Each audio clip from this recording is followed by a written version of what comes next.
Pada saat kita ketemu orang pertama kali, kira-kira kita akan berpikir apa? Biasanya kita akan berpikir, ini orang gayanya gini ya, gayanya gitu ya. Dilihatin dari apa sih? Dari penampilan, dari gaya bicara, dan dari gaya bercandanya.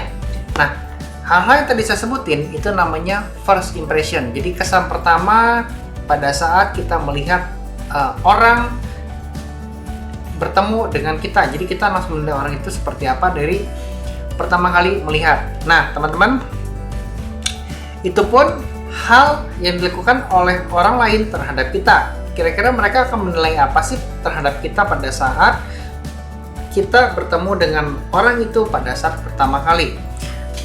Nah, tentunya kalau misalnya first impression-nya buruk, orang akan jadi malas ngomong sama kita, ngobrol sama kita.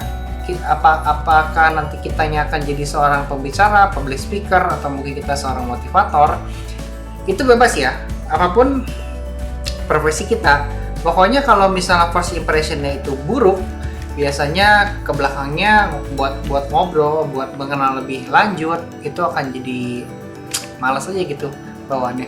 Boro-boro mau menjalin hubungan bisnis yang lebih panjang, hubungan malas aja hubungan awal aja udah nggak enak gitu ya, first impression udah nggak enak.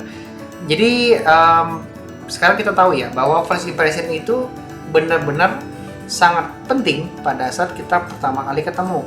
Gimana caranya untuk bisa menciptakan first impression yang baik? Saya ingin sharing 5 hal yang bisa kita perhatikan supaya first impression kita bisa baik pada saat pertama kali ketemu. Ini dia.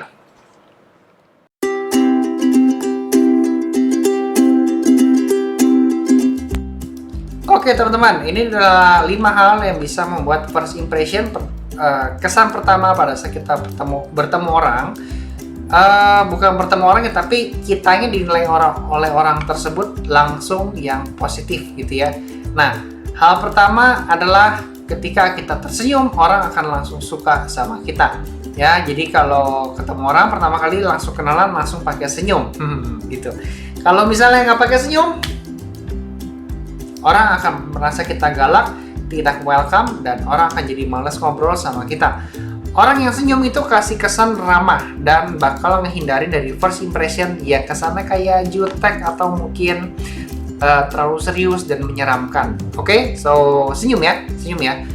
Anda seorang leader, public speaker, atau mungkin Anda seorang motivator, atau Anda seorang business owner yang pertama kali menginterview karyawan, tapi kalau Andanya galak, terkesan menyeramkan, saya merasa ya, ini belum tentu benar sih ya, belum tentu benar. Saya merasa ya, kalau pertamanya kita udah galak, kayaknya orang yang mau melamar kerja ke tempat kita langsung kabur gitu. Ini belum tentu benar, karena bisa aja ada orang yang memang membutuhkan gaji lebih besar.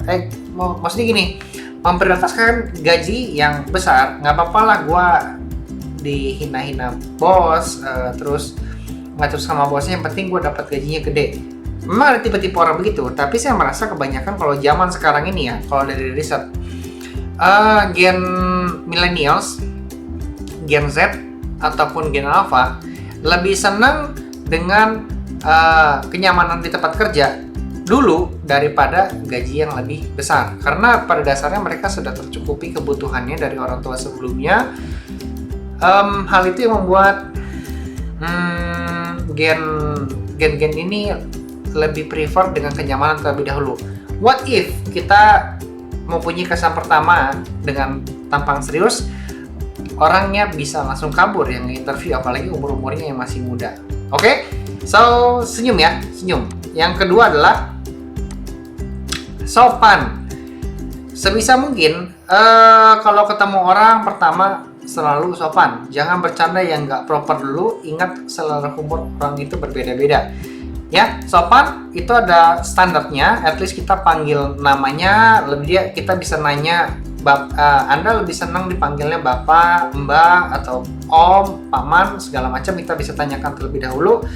Lalu biasakan tanyakan juga keadaan dia, keadaan bisnisnya itu bisa, atau keadaan pekerjaannya seperti apa, family-nya seperti apa, kita bisa tanya juga. Jadi kita ngobrol dengan hal-hal yang ringan-ringan dulu, dan tentunya dengan panggilan yang dia suka. Itu adalah salah satu tata krama yang bisa kita pakai pada saat kita pertama kali kenalan sama orang, ya. Yang berikutnya adalah eye contact. Nah, ini dia eye contact. Kontak mata itu penting karena kalau kita ngehindari kontak mata, orang jadi mikir kita nyembunyi sesuatu atau malah berharap ada di tempat lain. Ya, jadi ngobrol itu penting banget ya, fokus karena orang akan merasa dihargai, merasa dipentingkan keberadaannya kalau kita ngobrolnya bisa fokus. Kalau ngobrolnya sambil handphone, kayaknya itu radio ya. Lawan bicara kita itu adalah radio. Kita tuh ngobrolnya sebenarnya sama handphone, dia mau ngomong aja gitu kayak radio rusak. Ya menghibur dia pada kesepian gitu kan. Nah yang seperti itu tidak bagus. Oke, jadi ngobrol yang menciptakan first impression yang baik adalah yang bisa eye contact seperti ini. Jadi kayak kesannya kita lagi ngobrol nih kayak gini nih. Ya, eye contact pertahanin. Yang berikutnya adalah kalau memang kita ada janjian sama orang, sebisa mungkin datangnya lebih cepat. Karena kamu mau ketemu sama orang dan dia datang telat, pastinya bete. Apalagi nggak ngabarin kalau nggak jadi datang. Jangan jadi orang kayak gitu karena itu sangat-sangat menyebalkan. Ya. Ini basically dari pengalaman saya pribadi ya, di janjian tapi orang yang ngabarin ya kan itu nggak bagus ya. Terus kalau kita pun ngegituin orang, tentunya orang itu akan akan jadi kesel, akan jadi bete karena gue tuh udah nyiapin waktu buat lu, kok lu nya malah nggak menghargai gue gitu kan, lu nggak dateng, lu tuh nggak ngabarin. Harusnya kalau gitu waktu gue buat yang lain aja lah, lu tuh nggak tahu diri lah gitu ya. Jadi datang lebih cepat itu adalah bukti kita mengapresiasi orang tersebut dan itu bisa menciptakan first impression yang baik, apalagi kalau bisa datangnya lebih cepat ya. Terus jadilah pendengar yang baik. Oke. Orang suka kalau lagi ngomong didengerin dan diperhatiin. Nah, untuk menjadi pendengar yang baik teman-teman, hindari menjadi orang-orang yang toxic positivity atau mungkin jadi orang yang terlalu malah ngomongin sayangnya sendiri ya, ngomongin diri kita sendiri pada waktu dia lagi bercerita. Nah, jadi pendengar yang baik adalah orang yang bisa memberikan feedback. Misalnya dia lagi cerita tentang kesedihan dirinya. Oh, aku tuh baru diputusin sama pacar, misalnya aku baru diputusin sama pacar, aku sedih banget. Nah, kita sebagai pendengar, oh iya, aku ngerti. Terus kamu gimana? Terus sekarang kamu gimana? Segala macam. Jadi kita ngasih feedback, bukannya kayak toxic positivity tuh gini ya. Aku tuh baru diputusin pacar. Iya benar, aku juga pernah loh, aku diputusin pacar. Waktu itu pacar aku malah jadi kita yang cerita. Padahal kan sebenarnya dia yang mau cerita ya, dia mau cerita tapi kitanya malah yang cerita gitu gara-gara tertrigger sama dia punya cerita. Nah, terus hindari juga kebanyakan ngomongin diri kita sendiri ya. Nah, kalau tujuannya adalah untuk mancing itu oke, ya, itu masih kategori jadi pendengar yang baik. Untuk membuka pembicaraan, untuk melakukan ice breaking itu namanya. Tapi kalau misalnya malah kebablasan, itu yang tidak bagus ya, bisa jadi first impression nanti malah buruk. Misalnya gini teman-teman, pada saat lagi ngobrol nih ya, misalnya si bos, kita sales, si bosnya lagi cerita mengenai omsetnya yang turun.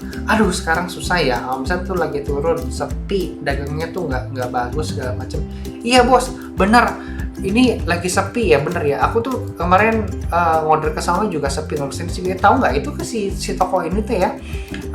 Saya udah masukin ya. Aku udah masukin. Tapi ketika dimasukin orangnya malah ngomongin gini. Jadi malah si salesnya cerita, bukannya jadi ngedengerin yang baik. Harusnya kalau misalnya dia ngedengerin itu gini. Iya bos, benar. Sekarang lagi sepi. Aku tuh coba ngorder ke toko A, toko B, toko C. Mereka juga pada bilang gitu sih. Nah sekarang kalau bos sepi gini, bakal ngapain nih bos? Nah kalau kayak gitu kan ibaratnya kita ngasih pancingan untuk kita bisa menimbulkan sebuah topik yang baru. Itu menurut saya oke sih ya. Jadi pendengar yang baik itu salah satu kategorinya, caranya seperti itu biar ngobrolnya nyambung, lanjut terus, nggak beku ya. Seperti itu teman-teman. 5 cara menciptakan first impression yang baik. Oke, semoga tips ini bisa bermanfaat untuk kita. Evenly kita seorang public speaker, pengusaha bahan bangunan, ataupun leader, ataupun seorang profesional bergerak di industri tertentu. Cara ini bisa menciptakan pertemanan yang baru, pertemanan yang menarik, dan ngobrol yang lebih panjang ya. Tentunya kalau kita banyak teman, banyak kenalan, banyak ngobrol, itu bisa membuka wawasan kita yang lebih baru. Kadang-kadang kita belajar nggak hanya selalu dari buku ataupun dari YouTube, kita bisa dari pengalaman orang lain yang kita bisa dapetin feelingnya, dapetin emosi, dan membuat kita tuh bisa lebih ingat terhadap yang dipelajari daripada kita baca buku sendiri ya. Pengalaman orang lain itu kadang-kadang berharga sih buat saya ya, berharga banget untuk kita pelajari ilmunya, pelajari pengalamannya. Oke, so saya rasa itu aja. Semoga bermanfaat. Jika teman-teman suka, ini by the way ini kita upload di 2 channel yang video ini karena ini berkaitan sama public speaking juga ya. Sebagai pembicara butuh ini ilmu tentang first impression. Jadi jika Anda lihat ini di channel Samuel Moses, please welcome to subscribe. Jika Anda suka dengan topik-topik seperti communication skill, public speaking, dan juga soft skill lainnya yang akan saya upload ke depannya. Jika Anda suka dengan ilmu tentang bisnis, strategi pengembangan bisnis bahan bangunan, terus team building, leadership, dan segala macamnya, teman-teman boleh subscribe channel kami di distributor bangunan ini, klik tombol loncengnya. Dan kita juga punya komunitas, teman-teman kalau yang mau gabung dan mau ngobrol-ngobrol langsung dengan kita, please welcome. Kita ada linknya di deskripsi di sini ya. Tinggal klik aja, nanti langsung diarahkan dan registrasi dulu baru bisa gabung. Oke, kita akan jumpa lagi di video berikutnya. Salam sukses untuk kita semua. Bye-bye.